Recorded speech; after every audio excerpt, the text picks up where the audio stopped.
5वें का अगर आप लोग बी देखेंगे तो यहाँ पे लिखा हुआ है 5वें का बी, हाइड्रोजन सल्फाइड गैस का वायु में दहन होने पर जल एवं सल्फर डाइऑक्साइड बनता है। तो मैं यही ले लेता हूँ फटाफट से। दिया हुआ है हाइड्रोजन सल्फाइड गैस का वायु में दहन होने पर। तो चलिए लिख देते हैं, ये ऐसे ऊपर से नीचे की तरफ रहने देते हैं। तो हाइड्रोजन सल्फाइड गैस का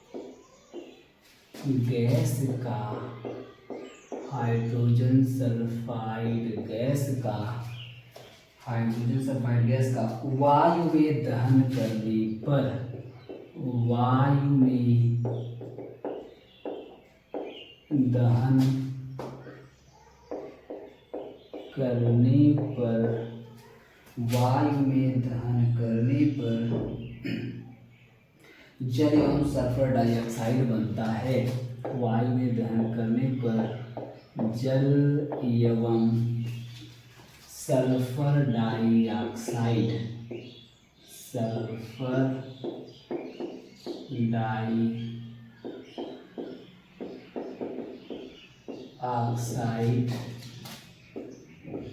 बनता है। ठीक है, ये कथन दिया हुआ है। बोला है कि रासायनिक समीकरण के रूप में इसको परिवर्तित कीजिए पहले और इसके बाद इसको संतुलित कीजिए। ये इसमें क्वेश्चन में बोला गया है। तो दिया हाइड्रोजन सल्फाइड गैस का वायु में दहन करने पर जल एवं सल्फर डाइऑक्साइड गैस बनता है। पहला काम क्या करना है, क्या ये रासायनिक समीकरण है क्या? तो कांटा लगा दीजिए। नहीं है, कांटा लगाना मतलब ऐसे कांटा लगाना होता है ना, इसको कांटा बोलते हैं। तो कुल मिला करके कांटा लगा दीजिए। नहीं सर रासायनिक समीकरण नहीं है तो रासायनिक समीकरण में बदलना पड़ेगा। कैसे बदलेंगे? हमको प्रतीक और सूत्र पता हो गया है, हमको पता है तो बदल देंगे। कैसे बदलेंगे? देखिए लिखा हुआ है हाइड्रोजन सल्फाइड। तो हाइड्रोजन सल्फाइड का जिसको अभी तक सूत्र नहीं पता है याद कर लीजिए। हाइड्रोजन सल्फाइड का सूत्र होता है H2S। जैसे H2O होता है, H2O हाइड्रोजन ऑक्साइड उसको बोलते हैं, जल बोलते हैं। उसी तरीके से H2S होता है हाइड्रोजन सल्फाइड, H2S। ये हो जाएगा हाइड्रोजन सल्फाइड का सूत्र। अब ये जब जलता है, हाइड्रोजन सल्फाइड गैस जब जलती है इसमें वायु में, तो वायु में जब कोई चीज जलेगी ना, जब भी बोल दे कि दहन हो रहा है या वायु में दहन हो रहा है, तो समझ जाना है कि ये बोलना चाह रहा है कि आप ऑक्सीजन से अभिक्रिया करवा दीजिए। क्योंकि कोई भी वस्तु जब जलती है तो ऑक्सीजन की उपस्थिति में ही जलती है, बिना ऑक्सीजन की जलने वाली नहीं है। तो दहन का मतलब ही होता है ऑक्सीजन की उपस्थिति में फूंका जाना, जल जाना। ठीक है ना? तो ऑक्सीजन जब भी लिखना होगा तो खाली O नहीं लिखेंगे।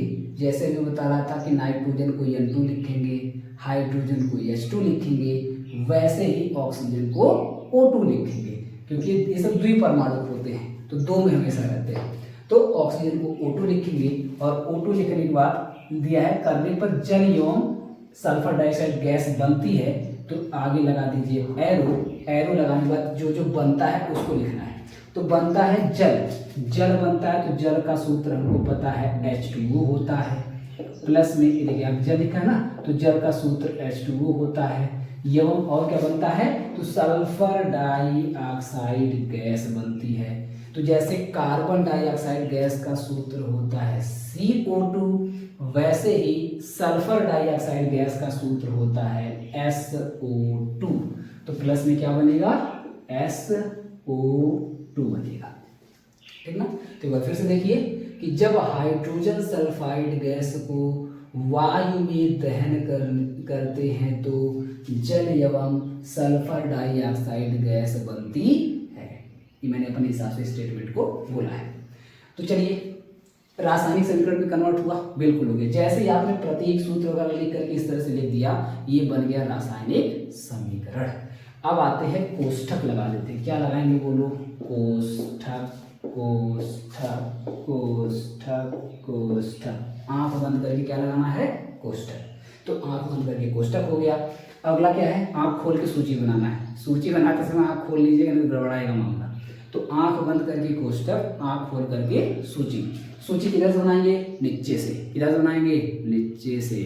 तो हाइड्रोजन, देखिए भैया हाइड्रोजन इसमें है क्या, सबसे नीचे हाइड्रोजन है, तो हाइड्रोजन दिख रहा है क्या, यस सर हाइड्रोजन है यहाँ पे। हाइड्रोजन के ऊपर होता है ऑक्सीजन, ऑक्सीजन कहीं दिख रहा है क्या, यहाँ से लेकर के यहाँ तक, यस सर ऑक्सीजन दिखाई दे रहा है, हमारे यहाँ एकदम सही है।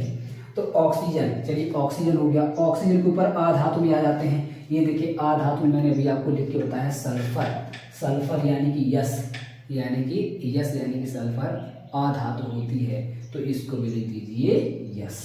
और कुछ बचा क्या, तीन ही चीज थी, तीनों लिख दिया, हाइड्रोजन था लिख दिया, सल्फर था लिख दिया, ऑक्सीजन था लिख दिया। बराबर लगा लीजिए, ये देखिए बराबर लग गया। अब इसी सेम टू सेम चीज को उस साइड में लिख लीजिए। चलिए भैया उत्पाद के लिए लिख लीजिए सल्फर बराबर ऑक्सीजन बराबर हाइड्रोजन बराबर, सॉरी हाइड्रोजन बराबर। अब जो है संख्या लिख लीजिए, संख्या लिखने के लिए क्या करेंगे, H2 यहाँ पे दिया है H2, चलिए पहले सल्फर से स्टार्ट करते हैं। सल्फर इसमें कितना है, केवल यस लिखा है तो एक बार, ओ ऑक्सीजन कहाँ पे है, यहाँ पे है, O2 लिखा है तो कितनी बार, दो बार, हाइड्रोजन कहाँ है H2, H2 लिखा है तो दो बार।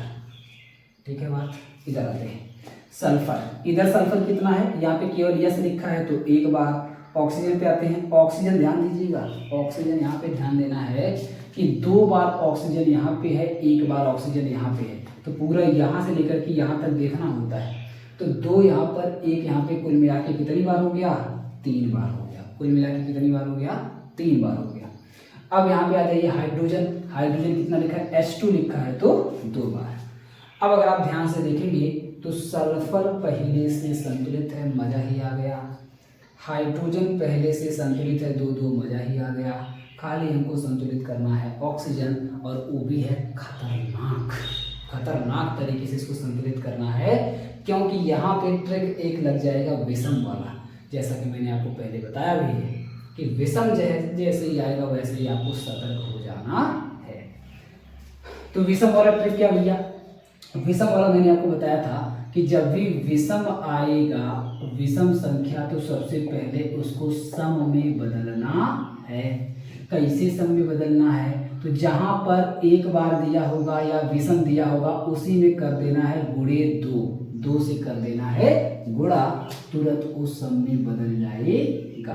तो एक ट्रिक आपको ये याद रखना है, एक ट्रिक आपको ये याद रखना है विषम वाला। तो यहाँ पे जैसे आप ऑक्सीजन में आएंगे तो ऑक्सीजन यहाँ पर तो दो है, O2 है, तो यहाँ पे सम है, यहाँ पे कोई दिक्कत नहीं हो रही है, लेकिन यहाँ ऑक्सीजन केवल एक है और एक होने की वजह से यहाँ पे मामला विषम वाला बन रहा है। तो सबसे पहले इसको कन्वर्ट करेंगे सम में, सम में बदलने के लिए मैंने बोला क्या कर दीजिए, दो से गुणा, तो विषम यही हो रहा है ना। इसके आगे अपने आप, अपने मन से, आप अपनी मर्जी के मालिक हैं, आप अपने मन से इसके आगे लगा दीजिए दो। जैसे ही दो लगाएंगे कहानी बदल जाएगी, कहानी बदलेगी और कहानी बदल करके हो जाएगी कि दो दूना चार, हाइड्रोजन कितना हो जाएगा, दो दूना चार हो जाएगा। ऑक्सीजन कितना हो जाएगा यहाँ पे, दो, तो देखिए ऑक्सीजन दो यहाँ पे हो गया, दो यहाँ पे, कुल मिला के भी तीन के बजाय हो गया चार। ध्यान से देखिएगा, ऑक्सीजन यहाँ पे हो गया दो और दो यहाँ पे, कुल मिला के चार, यानी कि अब देखिए ऑक्सीजन हो गया सम, ठीक ना। लेकिन सम करने के चक्कर में हाइड्रोजन भी देखिए सम हो गया, यानी कि ये असंतुलित हो गया, इधर दो था इधर चार, इधर दो था तो संतुलित था, चार हो गया तो असंतुलित हो गया। अब चलिए ऊपर से आते संतुलित करते हुए, सल्फर अभी भी संतुलित है, कोई समस्या वाली बात नहीं है। ऑक्सीजन पे अब आते हैं। अब अगर आप ऑक्सीजन को देखेंगे तो ऑक्सीजन को संतुलित करते समय इधर चार है, इधर दो है, इधर कम है, इधर कम है, तो क्या करेंगे, गुणा करेंगे। किससे गुणा करेंगे, दो से अगर आप गुणा कर दें तो चार हो जाएगा, दो दूना चार, यानी कि ऑक्सीजन वाले ब्रैकेट के सामने आपको लगा देना है दो। तो ऑक्सीजन वाले ब्रैकेट के सामने आपको लगा देना है दो। जैसे ही आप ऑक्सीजन वाले ब्रैकेट के सामने दो लगाएंगे, ये कितना हो जाएगा, दो दूना चार हो जाएगा, ठीक है। तो ऑक्सीजन देखिए आपका बड़े प्यार से एकदम संतुलित हो गया। अब आते हैं हाइड्रोजन पर। हाइड्रोजन इधर है चार, इधर है दो, क्या करेंगे, जिधर कम है उधर गुणा करेंगे, ऐसी संख्या से यहाँ पर भी गुणा करिए कि कितना हो जाए 4। तो वही एकदम कहानी रिपीट हो रही है, यहाँ पर भी 2 से गुणा कर दीजिए, 2 दूना हो जाएगा 4। तो यानी कि हाइड्रोजन वाले ब्रैकेट के सामने भी आपको क्या लगा देना है, 2 लगा देना है, क्योंकि आप 2 से गुणा कर रहे हैं। तो हाइड्रोजन वाले ब्रैकेट के सामने लगा दीजिए 2। अब जैसे आप हाइड्रोजन वाले ब्रैकेट के सामने लगाएंगे 2, कहानी फिर से बदलेगी। हाइड्रोजन तो देखिए हो जाएगा 2 दूना 4।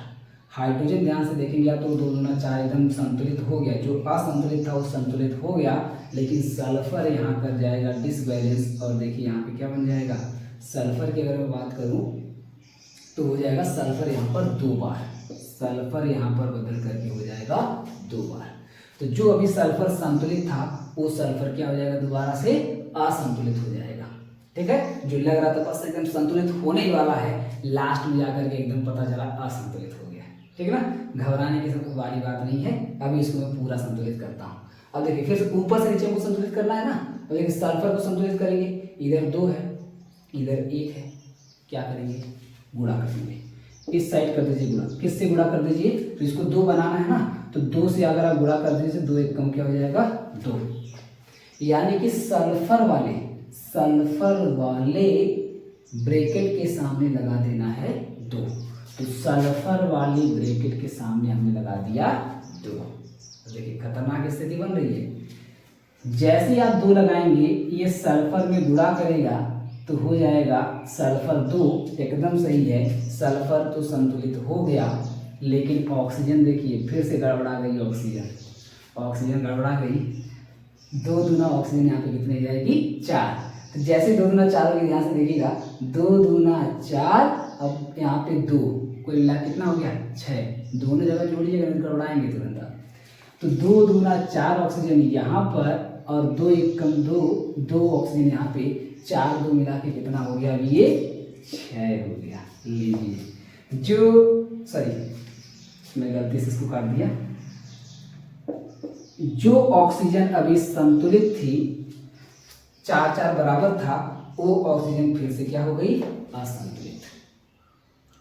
तो अब फिर से हमको इधर देखिए तो संतुलित हो गया, सल्फर संतुलित है, हाइड्रोजन संतुलित है, ऑक्सीजन बचा हुआ है, ऑक्सीजन को हमको फिर से संतुलित करना पड़ेगा। क्या करेंगे भैया, तो यहाँ पर जो 2 से गुणा किए थे ना, उससे गुणा करने के बाद अब काम नहीं चलेगा, हमको यहाँ संख्या बदलनी पड़ेगी। अभी हमको 4 नहीं चाहिए, अभी हमको क्या चाहिए 6 चाहिए। तो हम लोग क्या करेंगे, इसको भी काट दीजिए और इसको भी काट दीजिए, यहाँ दूसरे संख्या से गुणा करिए।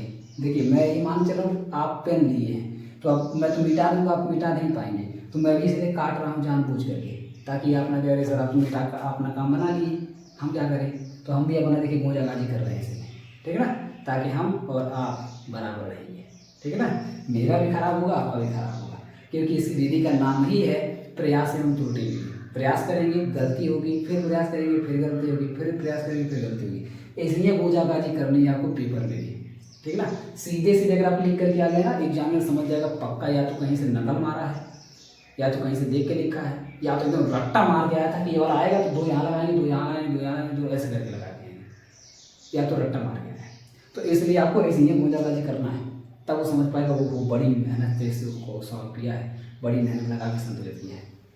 कुल मिला के मुद्दे की बात पे आते हैं। तो यहाँ पे अगर आप 3 से गुणा कर दें, 3 से, तो 3 से अगर आप गुणा करेंगे तो 2 3 कितना हो जाएगा 6, संतुलित हो जाएगा।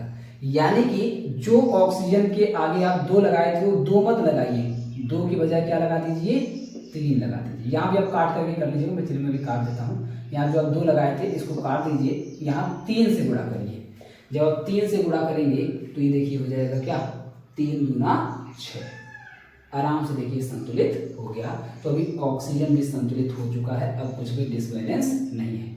देखिए जब बहुत ज्यादा गोजाबाजी हो जाए ना तो आपको क्या करना है, एक लाइन और नीचे लिख देना है। कैसे लिखना है, ऐसे पूरा साफ साफ इसको उतार देना है। तो 2 बार H2S है तो आप लिख दीजिए 2H2S प्लस में 3O2 एरो लगा करके आप ब्रैकेट बनाइए, चाहे मत बनाइए, ऐसे करके लिख दीजिए, या तो ब्रैकेट बना के लिख दीजिए, कोई समस्या नहीं है, तब भी सही रहेगा। ठीक है ना, इसके आगे लिख दीजिए 2H2 बिना ब्रैकेट के भी लिख सकते हैं, ध्यान रखिएगा। 2SO2 ऐसे भी लिख दीजिए, चाहे ब्रैकेट लगा के लिख दीजिए, कोई समस्या नहीं। तो इस तरीके से आप देखेंगे तो ये बन करके आपका समीकरण तैयार हो गया। तो कभी भी अगर ऐसे ऊपर ज़्यादा गूंजाबाजी हो जाए तो आपको टेंशन नहीं लेना है, आपको इसी चीज़ को साफ साफ, ये मेन है कि आप यहाँ पे क्या क्या लगाए हैं, ब्रैकेट के सामने क्या क्या लगाए हैं। तो यहाँ जब अगर कन्फ्यूजन पैदा हो तो उसको आप ना एक बार नीचे ऐसे साफ साफ उतार करके लिख दीजिएगा, और यहीं पे लिख दीजिएगा, या तो यहीं पे एक लाइन लिख दीजिएगा संतुलित रासायनिक समीकरण, ठीक है ना, ऐसे लिख करके आप उतार दीजिएगा, हो जाएगा। तो जल्दी से आप लोग इसका स्क्रीनशॉट ले लीजिए। इसके बाद मैं अगले वाले समीकरण पर आता हूँ।